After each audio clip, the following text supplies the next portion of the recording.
Video में आज मैं आपको बताऊंगा कि यदि आप किसी चेक बाउंस केस में आरोपी हैं, एक्यूज्ड हैं, यानी कि आपने किसी को चेक दिया था, आपने चेक बाउंस करा दिया, आपका चेक बाउंस हो गया, स्टॉप हो गया, whatever reason it may be, और सामने वाले ने, शिकायतकर्ता ने, कंप्लेनेंट ने आपके खिलाफ चेक बाउंस का मुकदमा दायर कर दिया है कोर्ट में। अब आपको कोर्ट से सम्मन प्राप्त हो गया है और यदि सम्मन के बाद बेलेबल वारंट या नॉन बेलेबल वारंट प्राप्त हो गए हैं तो अल्टीमेटली स्थिति ये उत्पन्न होगी कि आपको कोर्ट में जाना है, कोर्ट के सामने आपको हाजिर होना है। इस वीडियो में अब मैं आपको ये बताऊंगा कि जब आप कोर्ट में हाजिर होंगे, कोर्ट में पेश होंगे आप, तब जमानत की प्रक्रिया निपटाने के बाद अदालत, कोर्ट, जज साहब आपसे क्या क्या सवाल पूछ सकते हैं। अब पक्के तौर पे, पुख्ता तौर पे तो ये नहीं कहा जा सकता कि अदालत, कोर्ट, जज साहब आपसे क्या क्या सवाल पूछेंगे। ये उस कोर्ट की मर्ज़ी पे है और जज साहब की मर्ज़ी पे है।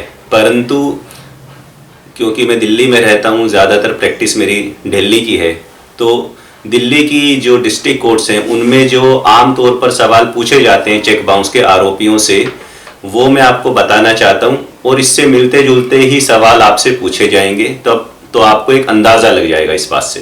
तो दोस्तों, जो सवाल जवाब की ये प्रक्रिया है, इसको कानूनी भाषा में नोटिस अंडर सेक्शन 251 CRPC कहते हैं, जो कि अदालत आरोपी को जारी करती है एक किस्म से कि अब आपके ऊपर मुकदमा चलाया जाएगा।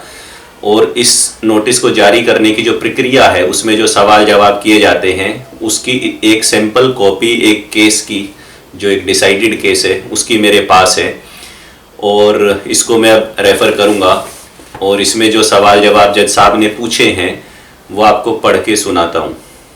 इसमें पहला सवाल जो कोर्ट ने पूछा आरोपी और एक्यूज से, वो है, डू यू प्लीड गिल्टी और क्लेम ट्रायल? क्या आप अपने आप को दोषी मानते हैं या आप कहते हैं कि मेरे ऊपर मुकदमा चलाना बनता है? तो इस पर आरोपी ने जवाब दिया, एक्यूज ने, I plead not guilty to the offence under section 138 NI act and I claim trial. अर्थात मैं अपने आप को दोषी नहीं मानता और मैं ट्रायल क्लेम करता हूं कि मेरे ऊपर मुकदमा चलाया जाए, मैं अपने आप को मुकदमे के दौरान बेगुनाह साबित करूंगा, ऐसा उसका कहने का अभिप्राय है।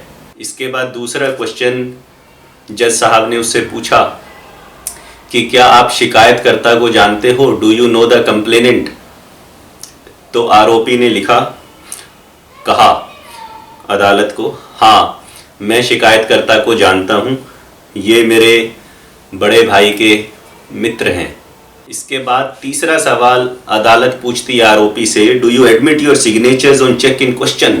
क्या आप ये मानते हैं कि जिस चेक के संबंध में मुकदमा चल रहा है, उस चेक पे जो सिग्नेचर है, हस्ताक्षर है, वो आपके हैं? तो इस पर्टिकुलर केस में आरोपी उत्तर देता है, हाँ मैं मानता हूँ कि ये साइन मेरे हैं। तो डिपेंडिंग अपॉन सिचुएशन आप बता सकते हो, अगर वो आपके साइन नहीं है तो आप कोर्ट को जवाब दे सकते हैं कि ये मेरे साइन नहीं है, मैंने साइन नहीं किए, इसको फोरेंसिक में भेजा जाए टेस्ट करने के लिए, ये फर्जी साइन है, ये इसी ने किए हैं। चौथा क्वेश्चन अदालत ने आरोपी से पूछा, did you fill the particulars on the cheque in question including the date and the name of the payee? कि क्या आपने जो चेक में पर्टिकुलर्स थे, यानी कि नाम, कितना अमाउंट है, अमाउंट वर्ड्स में, संख्या में, डेट इत्यादि, क्या वो आपने भरे थे? इस पे आरोपी ने उत्तर दिया, नहीं। जो चेक में डिटेल्स भरी गई हैं वो मेरे बड़े भाई ने भरी थी, जिनका नाम ये है, और जो चेक पे तारीख है वो मैंने नहीं भरी, ना ही मेरे बड़े भाई ने भरी। तो आप इस क्वेश्चन के उत्तर में जो भी सच है वो कोर्ट को बताइए। हालांकि इस बात से लीगली कोई फ़र्क नहीं पड़ता चेक बाउंस केस में कि चेक पे पेई का नाम किसने भरा, अमाउंट किसने भरी और डेट किसने भरा। इससे आप निर्दोष सिद्ध नहीं हो जाओगे, भले ही वो आपने ना भी भरा हो तो भी कोई फ़र्क नहीं पड़ेगा। लेकिन अगर ओवरऑल पूरे केस के हालातों को देखते हुए लगता है कि ये भी एक पॉइंट बनता है तो हमें कोर्ट को बताना तो चाहिए। पांचवा क्वेश्चन अदालत ने पूछा आरोपी से, did you receive the legal notice from the complainant? क्या शिकायतकर्ता से आपको लीगल नोटिस मिला? इसका उत्तर आरोपी ने दिया, नहीं, मुझे लीगल नोटिस नहीं मिला। हालांकि लीगल नोटिस के ऊपर जो पता मेंशन था वो मेरा सही पता है। सिक्स्थ क्वेश्चन जो अदालत ने पूछा आरोपी से वो एक ओपन क्वेश्चन था, मतलब कि उसमें पूरा मौका दिया गया आरोपी को कि वो अपने बचाव में कुछ भी कह सके। तो जज साहब ने उससे पूछा, do you have any defence to make, क्या आपको अपने बचाव में कुछ कहना है। उसके बाद आरोपी ने एक लंबा चौड़ा पैराग्राफ यहाँ पे है जो इस समय नोटिस मेरे हाथ में जिसे मैं पढ़ रहा हूँ, उसमें लंबा चौड़ा एक बचाव जो भी आरोपी के वकील साहब ने और आपस में डिस्कस किया होगा कि इस केस में हमें अपना बचाव कैसे करना है, वो सारी बातें आरोपी ने जज को बोली और आरोपी ने जो भी बातें बोली वो जज साहब ने यूं की यूं डिक्टेट करवाई और उसके पूरे जो पॉइंट्स थे, उसके बचाव के मुख्य पॉइंट सारे जिनके बेस पे वो आरोपी आगे केस लड़ना चाहता है और ट्रायल के दौरान, मुकदमे के दौरान सिद्ध करना चाहता है अपनी बातों को, वो सारी बातें यहाँ पे लिखी गई हैं। इसके बाद जज साहब ने क्वेश्चन नंबर 7 पूछा, सारा बचाव की बातें कहने के बाद भी पूछा, do you have anything else to say, क्या इसके अलावा आप और कुछ कहना चाहते हो। तो बिल्कुल एक ओपन क्वेश्चन है कि भाई सारी बातें कह भी दी, फिर भी कोर्ट ने उसको एक मौका और दिया कि अगर आपको इसके अलावा भी कोई और बात कहनी है जो कोर्ट के संज्ञान में आप लाना चाहते हो, माननीय अदालत को इस स्टेज पे बताना चाहते हो तो आप बता सकते हो। तो ये सब क्वेश्चन इसमें पूछे गए थे और अंत में ये कहा गया था कि भाई जो ये नोटिस मैं आपको दे रहा हूँ, अदालत आपको जो नोटिस दे रही है कि आपके ऊपर ये मुकदमा है, ये एलिगेशन है और ये मुकदमा चलाया जाएगा, तो ये बात आपको अब समझ में आ गई है ना।